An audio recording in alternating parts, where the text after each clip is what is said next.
¿Empezamos otro país? Digo, ¿empieza otro país ahora para el gobierno suyo? Definitivamente. Primero hay que poner en contexto qué es lo que significa la aprobación de la ley bases Sí. y lo que hemos hecho hasta ahora, que nosotros definimos como la fase 1 del gobierno. Por un lado, hemos pasado la reforma estructural más grande de la historia argentina. La ley bases que pasó anoche es un hito histórico y monumental para la historia argentina. Primero porque es 5 veces más grande que la reforma que hizo Menem, siendo que la reforma de Menem era la reforma más grande de la historia argentina. Si a eso le sumamos que el DNU está vigente, eso significa que Argentina acaba de poner en marcha 800 reformas estructurales. Esto significa que Argentina, en términos de libertad económica, va a escalar 90 puestos. Argentina empieza a parecerse a países como Alemania, Francia, Italia, con lo cual esto nos pone en un sendero de crecimiento a niveles de poder cuadruplicar nuestro PBI per cápita. Con lo que implica eso en términos de reducción de pobres, de indigentes y aumentos sustanciales en los niveles de vida. Cuestión estructural. Por otra parte, también hemos logrado consolidar lo que nosotros, una de nuestras principales políticas, que fue el déficit cero. Básicamente, los números hasta mayo han sido verdaderamente imponentes, a pesar de los continuos pronósticos de que era solamente un mes y al mes que seguía se caía.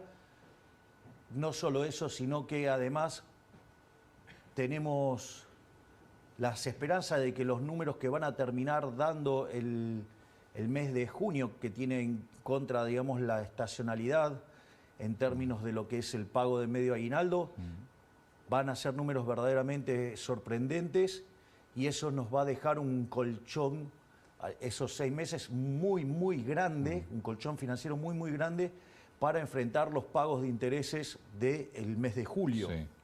Por lo tanto, la consolidación fiscal está en marcha y lo que viene de acá para adelante es, ya pasó la etapa del déficit cero, ahora vamos a la etapa de la emisión cero. Es decir, ahora se viene... ¿Esa es la fase 2? Claro, ahora se viene el cambio de régimen monetario. Básicamente, lo que nosotros estamos apuntando es a que lo que se denomina la base monetaria amplia no varíe más. Entonces, ya se... Es decir, no vas a emitir más. Exacto. Entonces, sí, pero hay algunas cosas muy importantes, por eso estoy definiendo como base monetaria amplia, porque ahora quiero explicar algunas cosas, porque he visto algunos analistas, la verdad que de una pobreza conceptual verdaderamente grosera, entonces creí que algunas cosas no había que explicarlas, pero parece que sí hay que explicarlas. Dicho esto, está cerrado el grifo fiscal. Nosotros en esta etapa hemos eliminado fuertemente los pasivos remunerados. El cuasi fiscal representaba 10 puntos del PBI. Ya lo hemos bajado a 1. O sea, hay un ajuste adentro de las cuentas del Banco Central de 9 puntos del PBI. Parte va a quedar de ese déficit porque es algo que se generó en la primera parte del año. Y la idea es que la base monetaria amplia, que hoy está en el orden de 7 u 8 puntos del PBI, cuando históricamente la base monetaria, la simple, ha estado en el siglo XXI en torno al 9 o 10%. La base monetaria simple en Argentina hoy es 2,8 del PBI. Es decir, serían niveles de demanda de dinero propios del camino de una hiperinflación. Sí. Una de las cosas que está sucediendo es que la economía, digamos, como encontró un piso y está rebotando, la demanda de dinero está creciendo. Entonces, una de las cosas que vos estás viendo es que la base monetaria, la simple, se está expandiendo como consecuencia del aumento del circulante. Es decir, la gente dada la caída de la tasa de inflación y dada la caída de las tasas de interés nominales, eso hace que la gente desee tener más dinero en sus bolsillos. Entonces eso lleva a una recomposición del circulante.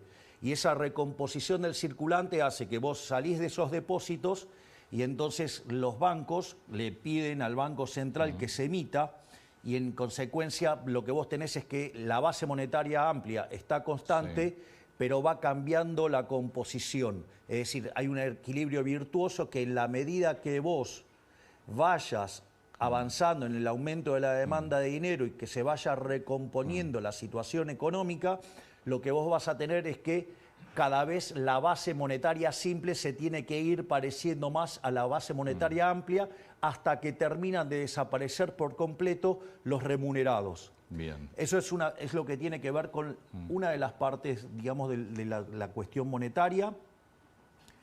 Y entonces, una vez que nosotros terminamos de resolver el problema de los puts, esto ya estaría poniéndole casi un fin a lo que tiene que ver la cuestión de los pasivos remunerados.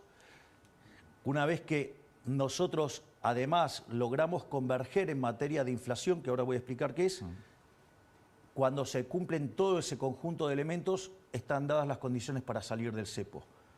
Dicho esto, es entonces, ¿qué es lo que está faltando? ¿Te puedo preguntar? Sí, falta solamente una cosa. Dale. Y básicamente, si yo miro la inflación núcleo o miro la mayorista, ponele, lo voy a redondear, en 3,5. La verdadera inflación, digamos, que tiene Argentina no es 3,5, es 1,5. Porque vos tenés 2 de pauta de evaluación, ¿no? Sí. Entonces, la primera etapa es que ese 3,5 termine pareciéndose a 2. Una vez que se parece a 2, vamos a 1. Una vez que vamos a 1 y alcanzamos 1, o una de dos, o vos vas por una situación de tipo de cambio fijo, o, digamos, vas a una situación de tipo de cambio flexible. Si consideramos que la economía está muy desmonetizada, podemos utilizar tipo de cambio fijo para que de esa manera poder monetizar lo que sucede, y entonces, digamos, solamente estás emitiendo contra demanda de dinero, o alternativamente ya directamente dejar libre el tipo de cambio. Eso hay que ver en qué condiciones monetarias llegamos, porque también hay que tener en cuenta que ahora viene lo que es el tercer trimestre del año. El tercer trimestre del año Argentina tiene en términos de dólares una situación negativa. Vendés dólares. Vendés dólares. Sí, es más, y una de las cosas que te pasó es que como se te adelantó el frío, porque tiene que ver con las importaciones de energía. Entonces, cuando vos, digamos, pase eso, nosotros tenemos, como estamos sobrecumplidos en las metas de reservas, podríamos hasta perder 4.000 millones de dólares de reservas. O sea, como propio de la... O sea, va a depender de lo duro y largo que sea el invierno, pero nosotros estamos muy holgados en materia de reservas. Entonces, y eso lo que va a implicar también es una contracción de la base. Entonces, tenemos que ver, digamos, cuando converjan las tasas de inflación, qué niveles de agregados monetarios tenemos, porque no sea cosa que le estemos poniendo un freno a la economía porque la estamos ahogando monetariamente. Y eso es la segunda fase. No solo eso, además vienen más reformas estructurales. Concretamente, digamos, ahora, en la semana que viene, ya hacemos el nombramiento del doctor Sturzenegger. Lo primero que sacamos es, vamos a sacar lo que él llama la ley de hojarascas, que son un conjunto de regulaciones que entorpecen el funcionamiento del sistema económico. Son 100 leyes que se eliminan, pero que implican más reformas estructurales que 100 leyes. Y por otra parte, en la medida que los números fiscales empiecen a mejorar como consecuencia del rebote, digamos, Argentina encontró un piso aproximadamente entre el mes de marzo y el mes de abril, cuando vos empezás a mirar los indicadores mes sobre mes desestacionalizado, empiezan a dar muestra de una recuperación. Los indicadores líderes están mostrando tasas positivas, y cuando tomás los índices de difusión están arriba del 50%, que son la cantidad de series que empujan para arriba. Por lo tanto, digo, la economía está saliendo, y en ese sentido en la medida que los ingresos fiscales mejoren, nuestro programa implica bajar impuestos y eso ya nos permitiría enlazar con la etapa 3 del programa, que es directamente empezar a crecer fuertemente. ¿Puedo...? Sí, claro, digo, para eso vine. Lo que pasa es que No, necesitaba completar está bárbaro. esta parte. Yo necesito que bajes a tierra para todos nosotros gran parte de lo que planteaste. Por ejemplo, bueno, la pregunta básica es, ¿qué tiempo estimás esta fase 2? Es decir, ¿cuándo la Argentina va a poder abrir el cepo, que es el final de la fase 2? A ver, el problema es, si yo fuera un dirigista te podría dar una fecha. Bien. Pero yo no soy un dirigista, yo soy liberal. Y si vos te fijás, cada uno de estos procesos tiene implícita la toma de decisiones de los individuos. Entonces, cuanto más rápido, por ejemplo, la gente quiera convertirse a circulante, digo, el proceso es más rápido, pero eso depende de la gente. Hay algunas cosas muy interesantes de la forma en la cual nosotros hemos construido el proceso de desinflación. Para mí siempre es relevante tomarlo en la inflación mayorista, que es la que adelanta, ¿no? Entonces, si vos te fijas, nosotros en diciembre tuvimos una inflación mayorista del 54%. Eso anualizado te da una inflación del 17.000%. Si vos tomás la inflación del último mes, que fue 3,5%, eso anualizado te da 50%. En rigor te da 51, pero digo, estoy redondeando. Sí. La verdad que el logro de bajar la inflación de 17.000 a 50 es enorme.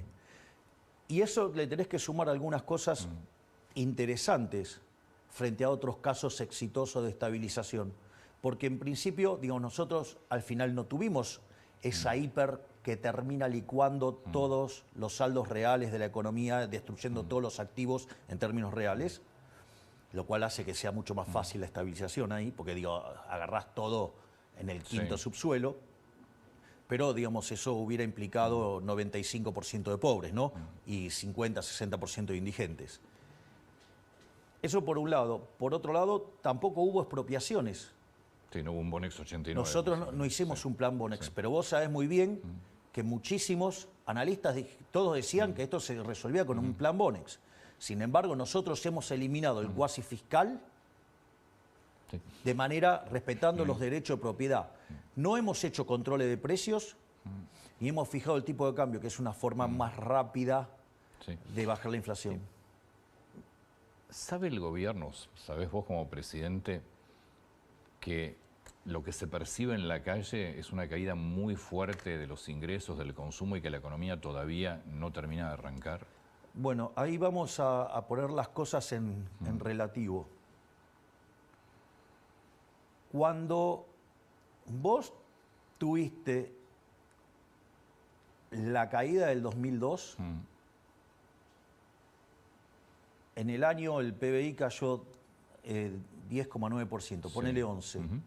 Y en el segundo trimestre, que es cuando toman lugar todos los ajustes, esa caída fue del 16%. Pero esa es un tercio del tipo de crisis que nosotros enfrentamos, porque además nosotros teníamos un problema similar al que teníamos en la previa al Rodrigazo y teníamos un problema en el Banco Central que era peor que el que hubo en la previa de la hiperinflación de Alfonsín. Si vos mirás, la caída en el primer trimestre fue de 5,1%, es decir, con lo cual la caída de una crisis 3 veces peor es de un tercio. Es decir, eso es un logro enorme. Cuando vos tomás, es más, el desestacionalizado cayó 2,6% la actividad en el primer trimestre respecto al cuarto trimestre, pero es más, el cuarto trimestre ya, digamos, con plan platita y con toda la inyección del gobierno anterior había caído 2,5%, es decir, que ya venía cayendo. Entonces, digo, no, sí, porque esto es importante. Y que, entonces, por lo menos, y además, desde el año 2009 hasta ahora, hubo 7 veces que el PBI cayó más que esto. Es decir, y vos no arreglaste ningún problema. Y nosotros, en 6 meses, evitamos una hiperinflación e hicimos el ajuste más grande de la historia de la humanidad. Por lo tanto, digamos, te diría que el logro es enorme, que hay mucho para hacer, no tengo dudas. Pero si yo miro el salario real está arriba que noviembre. Los últimos 2 meses el salario real está creciendo. Sí, lo que pasa es que también crecieron los precios y en dólares muchísimo. Pero yo estoy hablando del salario real. Sí. Y el salario real, digamos, estás mejor que, digamos, que cuando asumimos y los últimos 2 meses crecieron. Y si tomás las jubilaciones están arriba también. Y no solo eso, sino que además en dólares se duplicaron. Sí. Tengo una pregunta sobre jubilaciones. Sí. ¿Va a haber bono o no va a haber bono? Mira, el bono tiene una característica que es discrecional. Sí, completa. Sí. Y nosotros tenemos que ser serios y solamente va a haber bonos en función de cómo viene la situación y cómo vienen los números fiscales. O sea, porque hasta ahora está terminando junio y no se anunció todavía el bono. Porque depende de los números fiscales. Es decir, nosotros no vamos a engañarle a la gente, no vamos a mentirles dándole cosas que no hay. Y después eso lo terminaba siendo emisión monetaria y el efecto neutro, discúlpame, el efecto agregado es mucho peor, porque a vos te dan ese papel de colores que no compra nada y no es que solamente va a precios. Esa situación en la cual en la transición va a precios genera una distorsión en el funcionamiento del sistema que hace que el nivel de actividad sea menor, con lo cual esta política de hacer las cosas con emisión monetaria lo que te genera es una situación de peor pobreza. Sí. El ministro Caputo había dicho que si se aprobara la ley bases, cuando se apruebe la ley bases se iba a reducir el impuesto país de 17 a 7,5. Efectivamente. Eso ahora, digamos, cuando termine de reglamentarse la ley y empiecen a correr los ingresos, a partir de ese momento, una vez que vos limpiás ese efecto, digamos, se empieza a aplicar esa reducción. O sea, la reducción, vos, está aprobada la ley, se reglamenta. Sí, cuando vos tenés todo en funcionamiento, eso es una cuestión de caja. Sí. Entonces, ahí automáticamente después se saca. ¿Tiempo? Porque eso depende de ustedes ya, no es de la gente. Bueno, digo, sí, pero hay cuestiones operativas que por eso resolver, digamos, no sé. Imagino que podrá ser en agosto, supongo. Es, bueno, pronto. No, bueno, está bien, digo, o sea, por eso, porque vos necesitas reglamentarlo, pero también vos necesitas que esté funcionando, es un problema de caja. Es una segunda fase que empieza ahora, donde vamos a empezar a ver en la calle que la economía se empieza a mover. De hecho, la economía se está moviendo. En sectores muy particulares. La vida es así. Sí, también, pero o sea, se debería extender. La realidad es heterogénea, digamos, es naturalmente así. Y algunos van primero y otros van después, o sea, es parte de la vida misma. Lo que sí podemos decir es que hay fundamentos para que empecemos una recuperación sólida, y acá hay varios elementos que juegan. El primer tema es, vos venís de una economía que durante 20 años se estuvo comiendo el capital. Por lo tanto, al haber poco capital en la economía, eso se traduce en niveles de productividad muy alta. Quiere decir que los proyectos, en términos reales, tienen retornos muy altos. Eso es un disparador de la inversión. Ese es el primer punto. El segundo punto es, vos tenés un efecto de rebote. O sea, vos tenías el pánico, la gente en pánico no consume, digamos, se retrae, y ahora, digamos, cuando pasó el pánico empieza a expandir también. Además tenés recomposición de salarios reales y de jubilaciones, digamos, que le vienen ganando a la inflación. No solo eso, con lo cual tenés un efecto desde el lado de la oferta, tenés un lado desde el lado de la demanda, y por otra parte, una de las cosas que es muy importante, el corrimiento del sector público en la economía, el gasto público en términos reales cayó 30%. Es decir, y además eso implicó un ahorro fiscal de 15 puntos del PBI. Ese ahorro ahora vuelve para que la gente lo pueda usar, no para que se lo esté comiendo el fisco. Esto no es un tema menor, porque la parte interesante de esto es que nosotros discutíamos en diciembre la hiper y hoy estamos discutiendo los créditos hipotecarios. Digo, eso me parece que como cambio en el eje de la discusión no es trivial. Es una pregunta que yo había anotado. ¿Sacarías un crédito hipotecario ahora o esperarías? Sí, yo estaría en condiciones de, digamos, aparte porque vos lo que ves es que, digamos, primero que las tasas de interés en términos reales son muy bajas. Segundo, que las propiedades están deprimidas. Y por otra parte, vos vas a tener una situación donde tus ingresos van a mejorar y además con la inflación a la baja, con lo cual te diría O sea, vos sacarías hoy un crédito hipotecario. Sí. No esperarías a que bajen más las tasas. Sí, podés hacerlo, pero te va a costar más caro la propiedad que vas a comprar. Tiene que ver con eso. O sea, parte de la apuesta es, ojo, porque la propiedad vale algo hoy y cuando vos quieras ir por la tasa más baja, también es más alto el valor de la propiedad. Nombraste a Sturzenegger que la semana que viene ya se incorpora al gobierno. Sí, ayer estuvimos trabajando 3 horas con Federico. Sí. ¿En qué lugar? Vamos a crear un ministerio que tiene como misión básicamente continuar con el proceso de reformas. O sea, yo siempre digo, para que la gente tenga algo para visualizar qué es lo que tengo en la cabeza, digo, bueno, parecernos a Irlanda. ¿A Irlanda qué quiere decir cuando digo eso? Que era un país que era el más miserable de Europa y hoy es un país que tiene un PBI per cápita 50% superior al de Estados Unidos. La realidad es que a mí con eso no me alcanza. O sea, yo quiero hacer que Argentina sea el país más libre del mundo. Y conforme un país es más libre, es mucho más rico. De hecho, los países más libres son cerca de 12, 13 veces más ricos que los reprimidos. O sea, tienen 25 veces menos de pobre en el formato estándar, 50 veces menos en el extremo. Entonces, ese es el modelo. El modelo es el modelo de la libertad. Y ese es el área que va a tener Sturzenegger. Sturzenegger es el encargado de llevar a cabo las reformas estructurales para que ganemos libertad económica y podamos seguir creciendo, poder seguir poniéndole musculatura al crecimiento de largo plazo.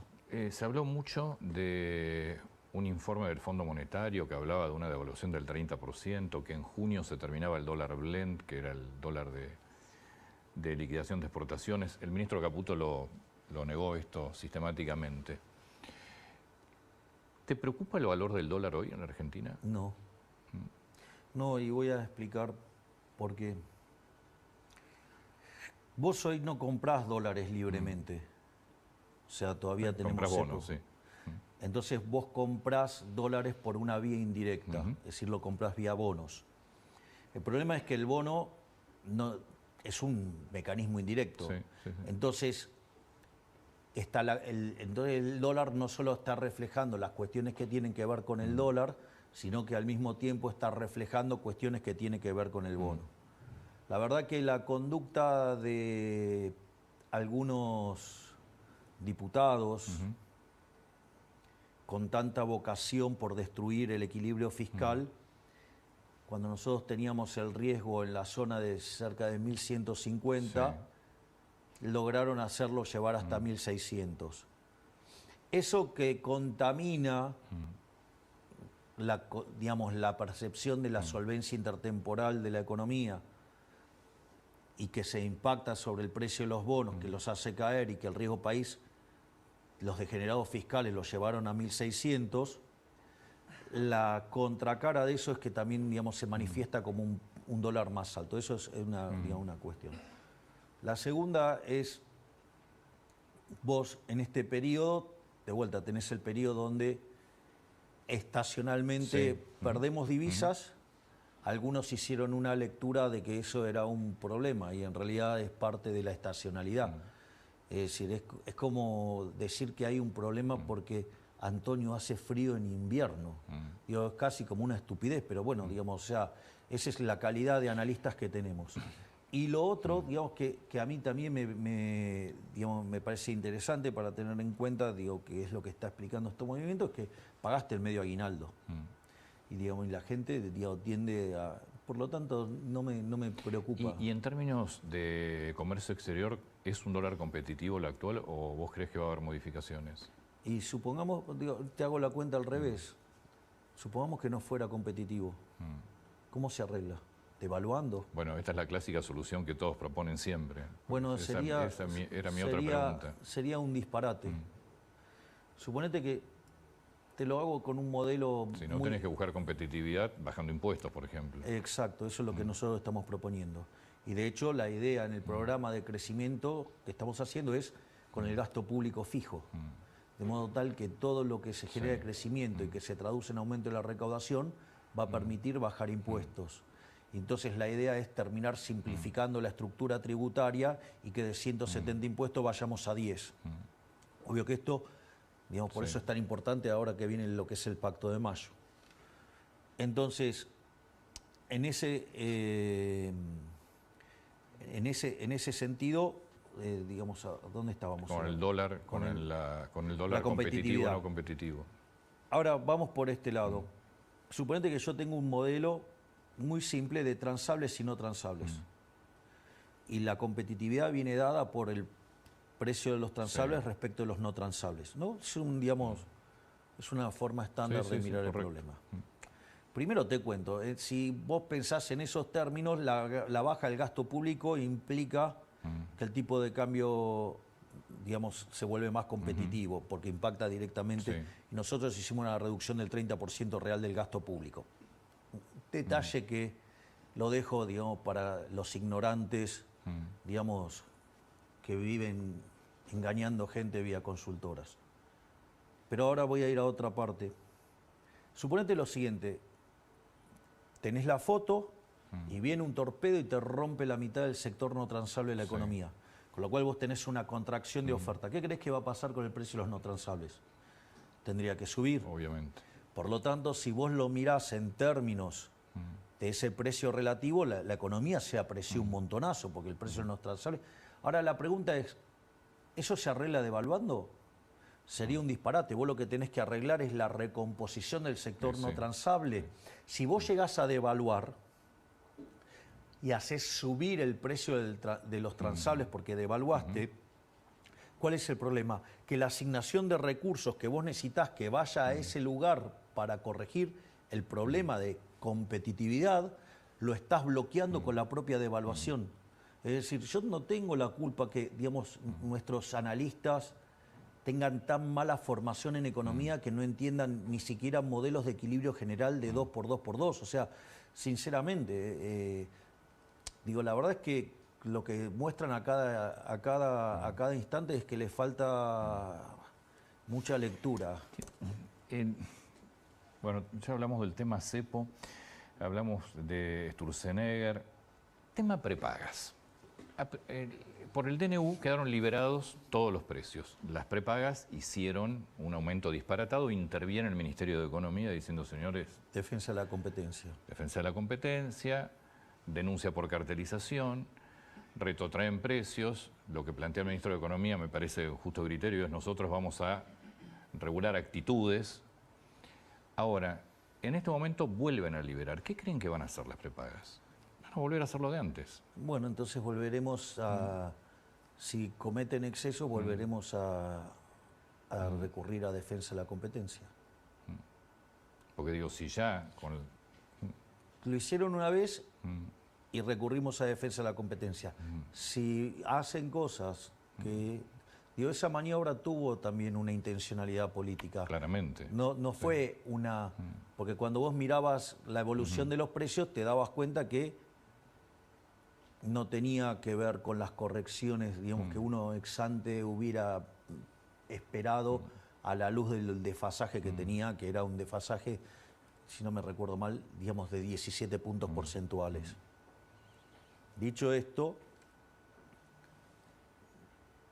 como eso tuvo una intencionalidad política, digo, quien estaba en ese momento al frente de esas instituciones tiene profundos vínculos con quien perdió las elecciones, y eso fue un torpedo a un grupo etario, digamos, que tiene fuerte peso electoral en nuestra composición de votantes.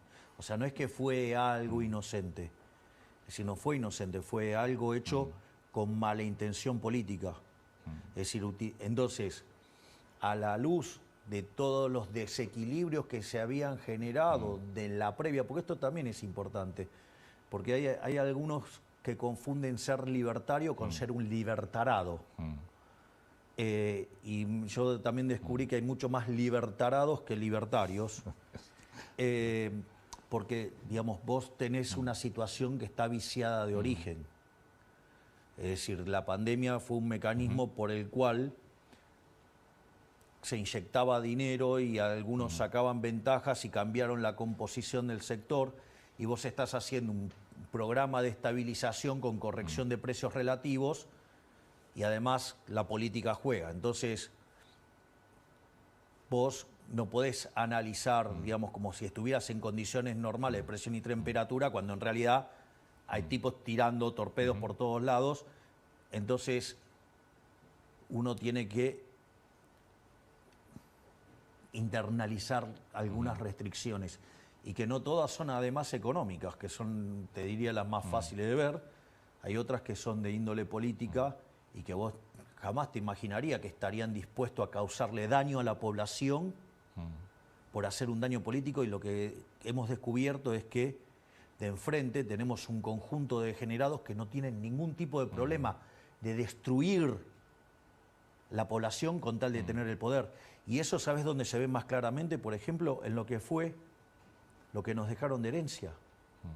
Si nosotros hubiéramos abierto el cepo el primer día, nos habían pasado todas las colocaciones a un día, claro, con lo cual hubiéramos cuadruplicado o quintuplicado la oferta de dinero, la base monetaria en rigor, en un día, en una situación donde teníamos deuda con importadores por 50.000 millones de dólares, la CIRA, 15.000 millones de dólares pisados de dividendos, 90.000 millones de dólares en vencimiento en pesos. ¿Vos te encontraste con un país mucho peor de lo que pensabas?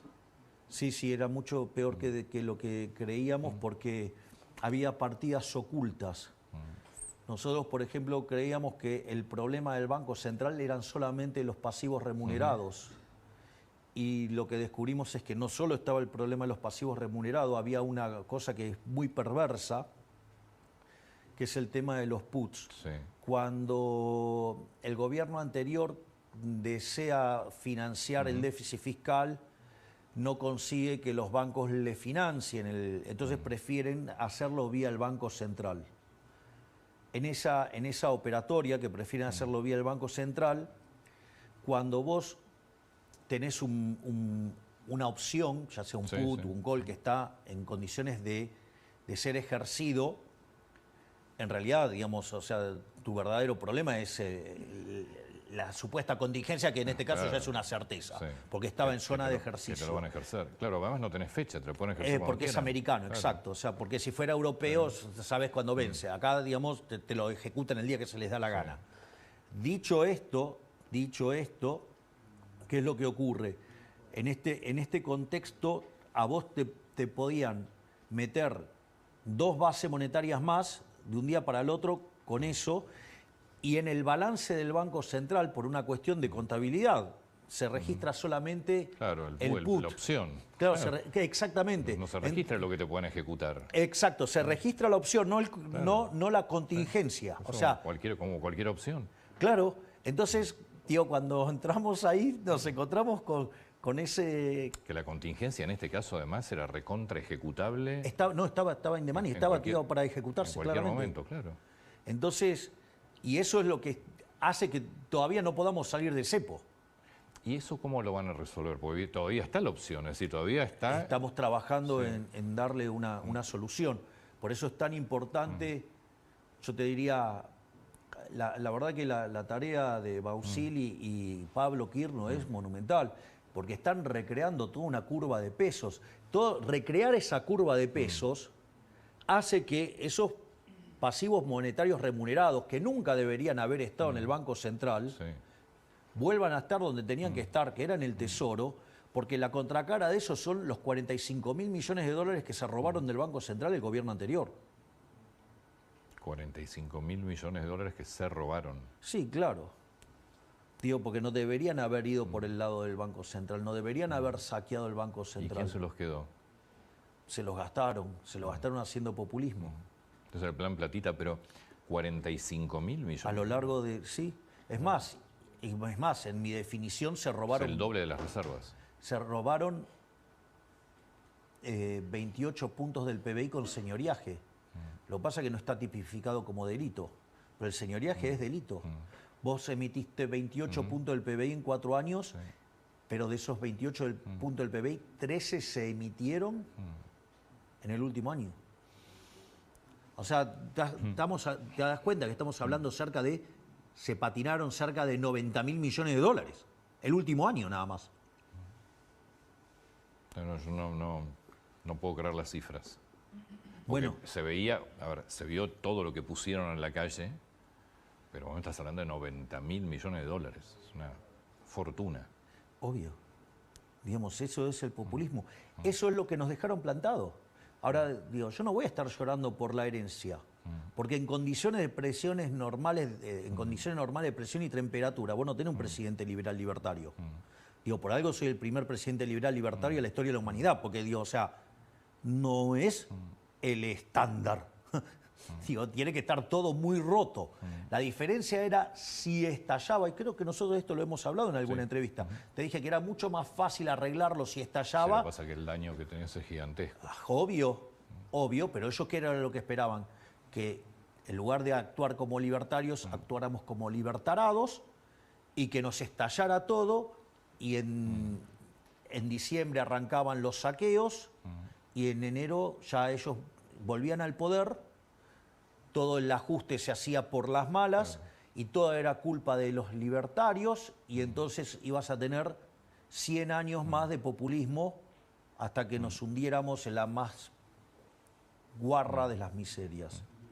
¿Te puedo volver al principio de la fase 2? Donde quieras. Pero trata de llevármelo a nuestra vida y a nuestro lenguaje.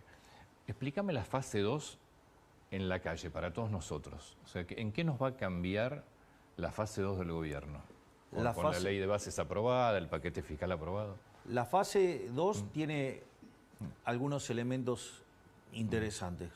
Que empezás a aprovechar los réditos de haber hecho la estabilización, y eso va a significar un nivel de actividad recuperándose, una mejora del empleo, una mejora de los salarios respecto de la inflación, mejora de las jubilaciones respecto de la inflación, tasas de interés más bajas, la existencia de créditos, ¿sí? Y un proceso de inversión donde el RIGI juega un rol fundamental para conseguir nuevas inversiones. Y eso, lo que vos tenés en la fase 2, implica además empezar a terminar definitivamente con el problema de la inflación, que cuando vos tengas eso terminado y vos puedas asegurarte que la emisión sea cero, podemos ir a la ley de emisión cero, donde básicamente si vos emitís dinero... Está la ley comparada delito de lesa humanidad. Exactamente, donde va preso el presidente, el ministro de Economía, el presidente del Banco Central, todo el directorio y los diputados y senadores que aprueben esas cosas. Vos me podés decir, bueno, pero puede venir alguien y la puede cambiar. Sí, pero como tiene esa característica de lesa humanidad, puede volver otro y decir... no prescribe. Exactamente. Eso no es menor, porque eso es determinar que se muere la inflación. Por otra parte, como nosotros apuntamos que la base monetaria amplia no cambie y que la base monetaria tradicional vaya convergiendo a la amplia, toda la monetización de la economía se va a hacer de manera endógena por la gente y vos vas a poder usar distintas monedas. Entonces, y vos vas a tener más reformas estructurales. Nosotros tenemos todavía más de 3.000 reformas estructurales. Si ya metimos 800, vamos a meter 3.000 más. Ese va a ser Sturzenegger. Exactamente. Y eso es todo inyección al crecimiento. ¿Dolarización ya quedó al margen y No, la dolarización va a ocurrir naturalmente. Esa es la dolarización endógena. Endógena, claro, porque si yo dejo fija la cantidad de dinero, ¿sí? Y los distintos aumentos de la demanda de dinero, en lugar de que vos los tengas que pasar por el mercado, vos puedas usar los dólares o la moneda que vos quieras, es en realidad competencia de monedas. Entonces, vos, por ejemplo, porque si vos estás en el sector petrolero, es más probable que utilices el WTI, no necesitas usar el dólar. Está bien, pero el peso no va a desaparecer. El peso, digamos, no necesita desaparecer. Digo, lo que necesitas es que no crezca más. Y para que vos no tengas un problema con los precios en pesos y forzar la deflación, lo que dejas es que ingresen las otras monedas. Sí, correcto. Entonces, de esa manera vos mantenés los precios alineados sin que tengan tantas fluctuaciones, porque si vos obligaras a que pasen por los pesos, lo que estás haciendo es obligar a que vendan esas monedas extranjeras. Entonces, lo que a vos te ocurre es que va a empezar a darse la monetización de la economía con la presencia de nuevas monedas. Va a haber un momento que va a ser tan grande la relación entre el resto de las monedas y el peso que digo, puede decidirse en algún momento sacarlo, lo puedes hacer, digamos, desde mi punto de vista lo mejor sería sacarlo, porque digo, está claro que yo no quiero emitir, pero a mí no me consta que otros no quieran emitir. Pero bueno, eso también es un proceso en el cual digo, se va a ir dando con el tiempo, pero esto es como todo, Antonio.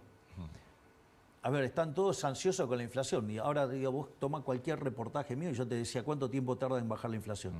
18 meses. 18 a 24. Siempre planteaste un programa a 30 años, básicamente, con distintas etapas. Exacto. Digamos, o sea, para que... De hecho, la dolarización, si yo mal no recuerdo, era al año o año y medio que se empezaba a plantear. Se empieza, claro, digamos, primero tenés que arreglar todo el desastre que te dejaron el Banco Central, que es bastante más grave de lo que había, y una vez que vos saneás el Banco Central, una vez que estás en el régimen de competencia de monedas y tenés un sistema financiero anticorrida, recién ahí podés avanzar en la dolarización. ¿Te preocupa que suba la inflación en junio, como están planteando las consultoras a raíz de la suba de tarifas, que se vaya a 5.2, 5.5? No, no, porque si yo miro la tendencia es a la baja. Creer que toda esa tendencia no puede tener un serrucho es un error conceptual enorme. A mí lo que me preocupa mucho más en el sentido de que hay que mirarlo, para mí lo que hay que estar mirando todo el tiempo es la core y la mayorista. Sí, correcto. Entonces, y siempre el comparado es, tenés un piso de 2 porque tenés la pauta devaluatoria. Aparte los servicios públicos los sacás, no están en la core. Entonces, bien, exacto, porque vos en el medio lo que estás teniendo es una recomposición de precio relativo. Una recomposición de precio relativo no es inflación, es recomposición de precio relativo, que lo vas a manifestar como una situación donde te suben los precios, pero eso es un problema de la recomposición, no de... Mira, te lo hago con un ejemplo más fácil. Suponete que tenés una situación X en la economía y por algún motivo, no sé cuál, el que fuera, hay una caída en la demanda de dinero porque inventaste un mecanismo por el cual cambiás los modos de pago y entonces demandás menos dinero, pero no por nada más que por eso. Por lo tanto, o sea, la demanda de dinero cae. ¿Cuál es la consecuencia? Que pierde poder adquisitivo el peso, o sea, con lo cual tenés un salto de once for all, de una vez para siempre, en el nivel de precios, pero eso no es inflación, es un cambio de precio relativo. Yo tengo dos preguntas. Una... Qué bueno, son las dos preguntas, o sea... Por ahora. No, esta semana Lula dijo que vos deberías pedirle disculpas. ¿Qué pensás de Lula? ¿Qué pensás de lo que dijo? La verdad que una discusión tan chiquita, ¿no? Parece una discusión de criaturas de preadolescentes. Porque digo, es el mismo mecanismo de Petro, es el mismo mecanismo de Sánchez. O sea, lo de Sánchez fue distinto, porque Sánchez hubo un insulto previo del gobierno de Sánchez a través de Puente. ¿Y vos te crees que Lula no hizo cosas parecidas? Pero Sánchez fue mucho más grosso. ¿Y no te crees que Petro y Lula no hicieron cosas similares? En el caso de Lula metiéndose activamente en la campaña electoral nuestra. Con lo cual no le vas a pedir disculpas a Lula. Pero aparte, digamos, las cosas que yo dije encima son ciertas. Digo, ¿cuáles son los problemas? ¿Que le dije corrupto? ¿Y acaso no fue preso por corrupto? ¿Y qué le dije? ¿Comunista? ¿Y acaso no es comunista? Digo, ¿desde cuándo hay que pedir perdón por decir la verdad? ¿O estamos tan enfermos de corrección política que a la izquierda no se le puede decir nada, aun cuando sea verdad? Es como, no sé, ¿cuánto medís? ¿1,90 m? 1,87. 1,87. che, Antonio, me dice 1,87 m, y como vos no te autopercibís de 1,87 m, entonces te tengo que pedir disculpas, discúlpame, digamos. Nada. Digamos que son situaciones diferentes. En el fondo es lo mismo, lo que pasa es que lo estoy llevando a un ejemplo ridículo. Digo, para que veas lo ridículo que es. Pero lo que quiero que veas, Sánchez también exigió que se le pida disculpas. Sí, Petro también exigió que se le pida disculpas. Pero la situación de Sánchez es diferente, porque Sánchez, uno de sus ministros que nunca pidieron ellos disculpas, fue muy agresivo con el presidente de la Argentina. ¿Y a vos no te parece que la campaña negativa que me hizo Massa, impulsada desde Brasil, eso no fue agresivo? Pero en todo caso es un problema de Massa también. Pero igual la pregunta era... Digamos, de vuelta, sí. ¿Pero quién era la contraparte? Digo, ¿me van a pedir disculpas por la cantidad de mentiras que dijeron durante toda la campaña? Me quedó claro. Digo, porque aparte, digamos, o sea, los que mintieron exige que se les pida perdón porque uno les dijo la verdad. Vamos. Entonces, hay que ponérselo, ¿sabes qué? Hay que ponerse por encima de estas niñedades. ¿Sabes por qué? Porque es más importante, digamos, los intereses de los argentinos y los brasileros que, digamos, el ego inflamado de algún zurdito. ¿Y por qué le pediste disculpas al Papa? Que dijo, entre otras cosas, que eras el maligno.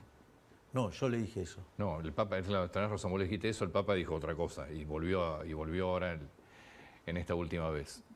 Porque, digamos, ¿por qué le pediste disculpas al Papa, que también fue bastante duro con vos? Pero fue distinto lo que hizo el Papa y él tiene una interpretación de los hechos y tiene una visión de algunas cosas que es directamente opuesta a la que yo tengo. Y una de las cosas que yo me di cuenta ahí es que por más que vos tengas una visión distinta y que hasta tengamos interpretaciones distintas de las Sagradas Escrituras, eso no ameritaba que yo utilizara los calificativos que utilicé, porque ahí me equivoqué, porque en el fondo le estaba diciendo algo por pensar distinto y por tener una lectura de las Sagradas Escrituras distinta, digamos, a la que tengo yo. Digo, él no tiene por qué comprar mi argumento de Samuel 8 y mi argumento sobre sí, San yo igual Lucas. creo que la visión del Papa es política, netamente. Es un Papa peronista, me parece que es política, es completamente política. Yo creo que tiene que ver con su forma de ver desde la perspectiva de un jesuita. Pero eso en el momento, yo caí en la trampa de creer que era una cuestión de índole porque es peronista. Ese fue mi error y por eso contesté como contesté. Y cuando me fui desasnando sobre temas vinculados a la interpretación y lectura de las Sagradas Escrituras, digo, las cosas son bastante... O sea que no lo pones dentro de lo político, para nada, mucho más a lo religioso. No, porque creo que tiene que ver con su lectura, digamos, de cómo se interpreta. O sea, después yo puedo compartir o no, hay cosas que comparto, hay cosas que no, digamos, o sea, pero... Digo, esa es la interpretación de él, digo, y ¿quién dijo que la mía es la correcta? ¿Te interesa mucho lo que piensen de vos? Digo, ¿te preocupa? Digo, fundamentalmente por ¿En serio me lo preguntás? Lo del premio Nobel, sí. Hay una cuestión. En primer lugar, en términos generales, me importa un rábano. Bien. Porque tu opinión... A ver, yo soy liberal libertario. Entonces yo, digamos, bajo la regla del principio de no agresión, bajo la regla de libre comercialización, con respeto al derecho a la vida, a la libertad y a la propiedad, tu opinión es tu propiedad. Sí, que vos podés decir lo que se te cante, o sea, vos podés decir todo lo que se te ocurra. Sí, con respeto. La definición de respeto también es relativa. Sí. Es relativa, digo, tampoco es tan grave. Porque tiene que ver con contextos, o sea, no es tan complicado. Es decir, a veces algo dicho con un insulto es mucho más suave que algo dicho con lindas formas. O sea, digo, la estupidez de las formas es para gente muy limitada intelectualmente. Digo, de hecho, digamos, uno de los grandes pensadores y grandes arquitectos de la mejor Argentina era un puteador serial, digamos, que era el caso de Sarmiento, así que digamos, y sin embargo desasnó a este país. Entonces, con lo cual eso te diría que lo que a mí me parece es que hacen una interpretación de lo que yo dije que es falso. O sea, se toma un segmento de una conferencia y se lo aísla y dice una determinada cosa. En ese sentido, lo que yo dije es que lo que estamos escribiendo con Demian, nosotros, en economía, vos tenés una inconsistencia entre, lo voy a poner en términos de metáforas, entre la idea de la fábrica de alfileres, técnicamente se llama rendimientos crecientes. De hecho, de las 3 horas que estuvimos con Sturzenegger, 1 hora estuvimos discutiendo esto. Y la idea de la mano invisible, digamos, acorde a la interpretación de Pareto. Eso genera una inconsistencia que vos o elegís una o elegís la otra. Si elegís la fábrica de alfileres, vos te quedás con la explicación del crecimiento económico, algo muy importante en los últimos 250 años de la humanidad, pero tenés una inconsistencia en términos de eficiencia que la teoría económica hoy la resuelve con el accionar del gobierno, lo cual es una contradicción en sus términos. O sea, porque la presencia del gobierno destruye crecimiento, no crea. Entonces, ahí tenés una inconsistencia. La otra es tomar una posición, como toma la academia, se queda con el óptimo de Pareto, con la mano invisible, y deja de lado los rendimientos crecientes, es decir, la fábrica de alfileres, y le pone un parche al modelo para que genere crecimiento a dedo, lo cual es un espanto. Entonces, nosotros con Demian lo que estamos haciendo es corregir esa inconsistencia para poder explicar el crecimiento económico en un sendero de optimalidad de Pareto, no solo presente, sino futuro, o sea, una optimalidad intertemporal. Ahora, ¿qué pasa? Cuando vos haces eso, eso implica que tenés que redefinir cómo funcionan las empresas, que tenés que redefinir cómo funcionan los mercados. Digo, que tenés que redefinir... O sea, tenés que redefinir la economía. Bueno, implica, el día que vos lográs cambiar eso, eso implica un torpedo sobre la teoría económica neoclásica que tiene que cambiar el 80% de la teoría económica neoclásica. Y cuando vos haces ese cambio, todo lo que estuviste discutiendo en los últimos 50 años en materia de política económica está todo mal. ¿Comprendés? Sí. Entonces, si vos llegás a lograr eso, y eso es una contribución digna del premio Nobel. Eso no quiere decir que yo me postulé. Claro. Lo que dije es, nosotros estamos trabajando en algo que es un torpedo, la línea de flotación, a la teoría económica neoclásica.